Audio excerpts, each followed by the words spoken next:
আমাদের এই যে আন্দোলনটা তীব্র হচ্ছে, আমাদের এই আন্দোলনটা যে যৌক্তিক, এটা যে অন্যান্য শ্রেণীর মানুষরা বুঝতে পারতেছে। আমাদের পক্ষে যে প্রকৌশলী, আমাদের পক্ষে যে ডাক্তার, আমাদের পক্ষে যে সাধারণ অন্যান্য যে ব্যবসায়ী আছে, ব্যবসায়ী গোষ্ঠী, একদম সাধারণ মানুষ, ছাত্র, শিক্ষক, সবাই ফেসবুকে কথা বলতেছে, আইটি এক্সপার্ট কথা বলতেছে, টেকনোলজি ইউটিউবার কথা বলতেছে।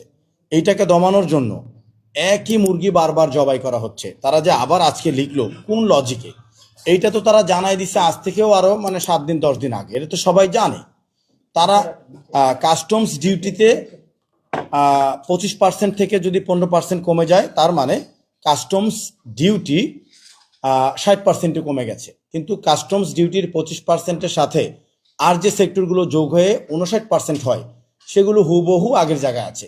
সেগুলো যদি আগের জায়গায় থাকে, তাহলে তো ঘুরে ফিরে ট্যাক্সটা 44 হয়, 43 দশমিক সামথিং। এইটা তো ভাই অলরেডি মুখস্থ হয়ে গেছে বাংলাদেশের জনগণের, ভোক্তাদের, ব্যবসায়ীদের। এটা নতুন করে তারা দিল এবং টাইটেল রাখলো মোবাইল ফোন আমদানিতে 60% শুল্ক কমেছে। এটা কি নেহায়েত একটা ফাইজলামি না?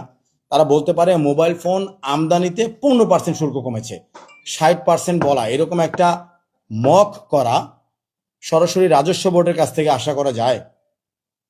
দুইজন খুনি ব্যক্তি আমাদের এই পুরো ব্যবসায়ীদের ক্ষতি করার জন্য যেই সিন্ডিকেট সম্পূর্ণভাবে অ্যাক্টিভ, তাদের প্রতিনিধিত্ব করতেছে, এটা মানা যায়? তারপরের বিষয় জনাব ফয়েজ তৈয়ব, সে বাসায় ডেকে নিয়ে জবান দেওয়ার পর, আমরা ব্যবসা চলমান করে দেওয়ার পর 1 তারিখে আমাদের সাথে তার জবানবন্দি ঠিক না রেখে হঠাৎ করে এনআইআর চালু করে দিল। সেখান থেকে এই সংঘাতের শুরু।